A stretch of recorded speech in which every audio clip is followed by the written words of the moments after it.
안녕하세요. 상식이 돈이 되는 지식스쿨 크리스티입니다.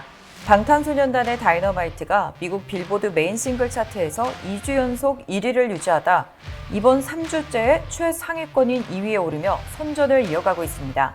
다이너마이트는 지난달 21일 디지털 싱글로 공개된 이후 핫 100 차트에서 1위로 등극하며 핫샷 데뷔를 했죠. 빌보드 역사를 통틀어 1위로 데뷔한 곡은 43곡인데 그 중에서도 2주 연속 1위를 지킨 노래는 단 20곡에 불과하기 때문에 더욱 주목받고 있습니다. 한편 BTS 빌보드 1위와 관련해 문체부와 문광현은 경제 효과를 분석했는데요. 분석 결과에 따르면 이번 다이너마이트를 통한 직접적 매출 규모는 2,457억 원이고 관련된 화장품과 식료품, 의류 등 연관 소비재 수출 증가 규모는 3,717억 원으로 추산됐습니다. 또 이러한 수익에 대한 산업 효과는 총 1조 7천억 원에 이릅니다. 특히 이 추산치는 코로나19로 인해 현장 콘서트가 열리지 않아 외국인 관광객 유치에 따른 효과 부분을 제외한 엄청난 결과입니다. 이에 문체부는 포스트 코로나의 이러한 부분을 포함하고 국가 이미지, 국가 브랜드 등 성향에 따른 상승 효과를 고려하면 경제적 파급 효과는 더욱 높아질 것으로 예상하고 있습니다.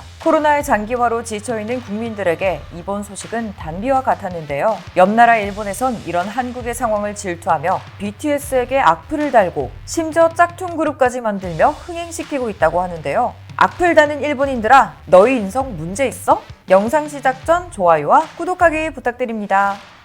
전 세계가 인정하는 가치 투자자 워렌 버핏이 인정한 바로 그 책. 오른쪽 버튼을 눌러보세요. 일본에서도 방탄소년단의 핫백 1위와 함께 다이너마이트의 무게를 실시간으로 집중 보도했는데요. 일부 네티즌들은 BTS의 수상을 의심하며 미국인 대부분이 방탄소년단을 모른다, 너무 질투난다, 이게 1위라고? 하품이 나올 지경인데 빌보드 무슨 일인가? 뭐가 좋다고 1등이라는 건지 납득이 안 된다. 한국 정부는 그렇게 예산 써도 괜찮냐 등의 부정적인 반응을 보였습니다. 물론 이런 댓글들이 개인의 호불호라고 생각할 수 있겠지만 그렇다고만 보기엔 방탄소년단과 너무나 닮은 그룹이 일본에서 만들어졌죠. 탄도소년단은 방탄소년단의 짝퉁 그룹이라는 논란 속에서 데뷔해 오리콘 주간 차트에서 1위를 하는 등 실제 방탄소년단에 못지않은 인기를 얻고 있습니다.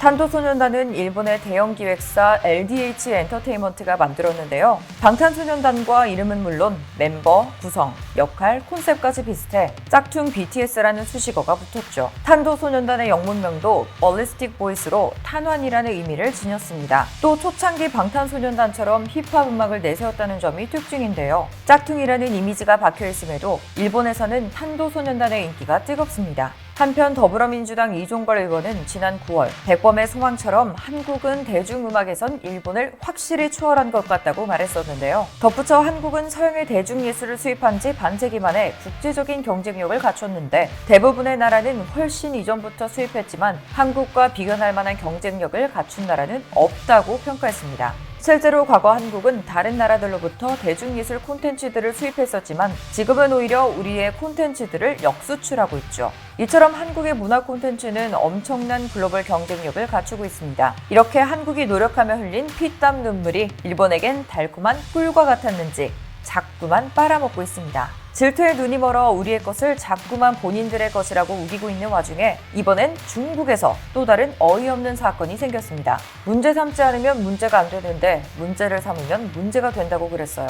베테랑의 명대사처럼 이번 사건은 정말 어이가 없는데요. 중국 네티즌들은 싹쓸이, 환불 원정대 등 대중들의 사랑을 받고 있는 MBC 예능 프로그램 놀면 뭐하니에서 트집을 잡았습니다. 지난달 22일 방송에서 이효리는 예명을 정하지 못했다, 글로벌하게 중국 이름 마오가 어떠냐고 말했는데요. 이를 본 중국 네티즌들이 이효리가 중국 전 국가주석 마오쩌둥의 성 마오를 언급한 것이라며 도를 넘는 맹비난을 퍼부었습니다. 이에 사이버 외교사절단 반크가 중국 네티즌 비난에 휩싸인 가수 이효리를 보호해달라며 세계 최대 청원 사이트에 요청을 했죠. 반크는 지난 4일 공식 홈페이지에 한국의 한 연예인에게 수십만 개의 댓글을 달며 린치를 가하는 중국 사이버 국수주의를 막아주세요 라는 제목의 글을 올렸습니다. 해당 글엔 20만 명이 넘는 중국인들이 그들의 민족 영웅인 마오쩌둥을 비하했고 그건 중국에 대한 도전이란 이유로 무차별한 사이버 폭력을 가했다고 설명했습니다. 하지만 마오는 중국인이 흔히 사용하는 성 중 100위 안에 들 정도며 일본에서도 흔히 사용되는 이름이죠. 이어 방크는 우리는 민족주의의 이름으로 주변국과 주변국의 국민을 강압적으로 대하고 세를 과시하며 민치를 가하는 패권주의적 태도에 반대한다고 밝히며 자신들의 잘못을 침묵한다면 이번과 같은 일은 계속 반복될 거라며 주의했죠. 특히 샤오퍼농의 다음 표적은 대한민국의 모든 국민과 세계인이 될 수 있으니 외교사절단 방크는 세계 최대 청원 사이트에 영어로 청원을 올려 국제사회에 알렸습니다.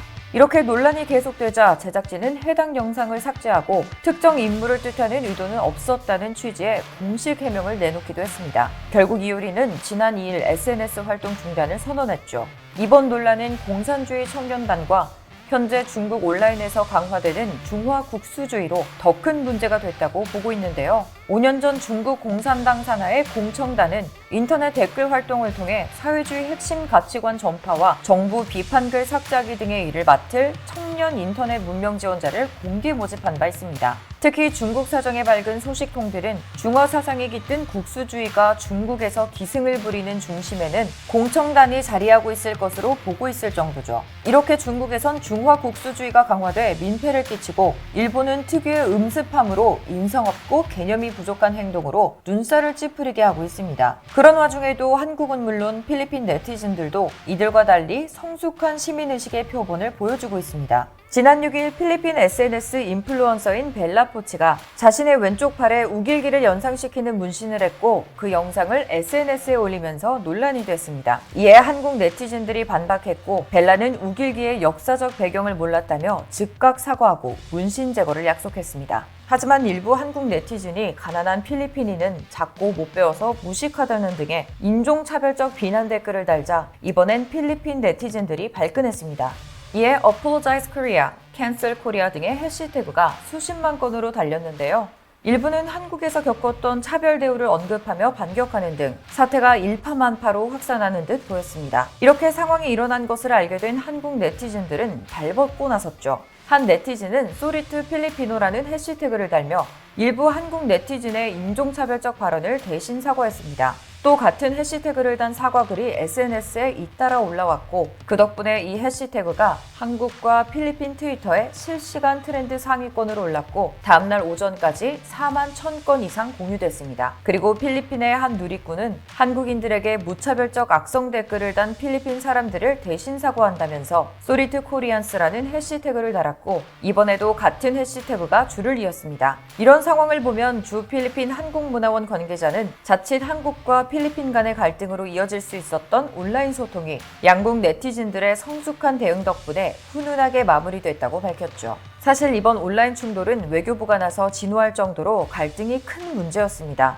하지만 성숙한 한국 네티즌들은 역지사지를 떠올리며 외국인들이 우리에게 인종차별을 하면 화를 내면서 왜 우리가 인종차별 발언을 한 것에 대해 심각하게 생각하지 않느냐, 많은 사람들이 이 사실을 알고 필리핀 사람들에게 사과해야 한다고 글을 남겼죠. 그리고 일본과의 과거 문제를 떠올리며 국가의 인상은 국민이 만든다. 과거의 잘못을 사과받지 못하면 앞으로 겪는 고통이 얼마나 큰지 잘 알 수 있다. 그러니 한국을 사과도 하지 않고 뻔뻔하게 일관하는 나라라는 인상을 만들지 말자는 글을 남기기도 했습니다. 한국은 일본, 중국과 다르게 잘못된 점을 인정하고 바로잡고 배워가는 성숙한 네티즌들이 있어 한국은 점점 단단해지고 있습니다. 거대한 숲은 나무 하나하나가 구성되어 있죠. 나의 작은 글 하나가 대한민국의 얼굴이 될 수 있다는 걸 이미 국민들은 알고 있습니다. 때문에 나의 작은 글 하나에서도 남을 배려하는 문화가 기본적으로 내재되어 있고 지금 한국은 전 세계에 선한 영향력을 퍼뜨리고 있습니다. 특히 한국은 인종차별이나 부당한 대우를 받았을 때 어느 나라처럼 피해의식만 갖는 게 아니라 그로 인해 우리가 배려해야 하는 부분과 배워야 하는 부분, 숙지해야 할 것들을 깨우칩니다. 그렇게 우리가 반대로 잘못했을 때 성숙하게 대응하는 선진 시민의식을 가지고 있죠. 한류 확산은 한국이 강력한 문화 발신국이 됐다는 의미다. 그리고 주 프랑스 한국문화원 전혜용 원장은 한국의 우수한 문화예술이 전 세계에서 인정받고 있다 말했는데요. 오늘날의 지구촌은 군사력이나 경제력만큼 문화의 힘이 굉장히 중요합니다. 한류 확산은 우리나라가 강력한 문화 발신국이 됐다는 걸 뜻하죠. 우리의 문화가 인류 문화에 기여하게 되면 한국은 세계에서 존경받고 발언권을 가지는 나라가 되면서 결국 세상을 호령하는 문화적 위상을 갖게 될 겁니다. 하지만 그렇게 강해진 만큼 문화 제국주의가 되지 않도록 또 부끄럽지 않도록 늘 성찰해야 합니다. 특히 무조건 우리 문화가 최고라며 한쪽으로 집어넣으려는 생각보단 쌍방향 문화 교류로 착한 한류를 지속적으로 유지해야 합니다. 그렇게 인류의 우정과 평화에 기여하는 문화 강국이 되어야 하죠. 여러분도 우리가 착한 한류를 통해 한국의 문화를 전 세계로 알리다 보면 언젠가 한국이 전 세계 문화를 이끄는 문화 강대국으로 우뚝 설 수 있게 될 거라고 생각하지 않나요? 이와 관련된 여러분의 다양한 의견 댓글로 남겨주시면 감사하겠습니다. 아, 혹시 주식하시나요? 세계 1위 투자가 워렌 버핏도 국찬한 한국의 급등 종목 발굴 사이트 다트 궁금하지 않으신가요? 이 책 한 권이면 왜 급등 종목이 나오는지 완벽히 파악할 수 있다. 오른쪽 버튼을 클릭해주세요. 안녕!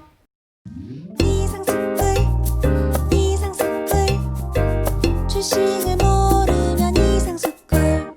주식 모르니? 이상스쿨.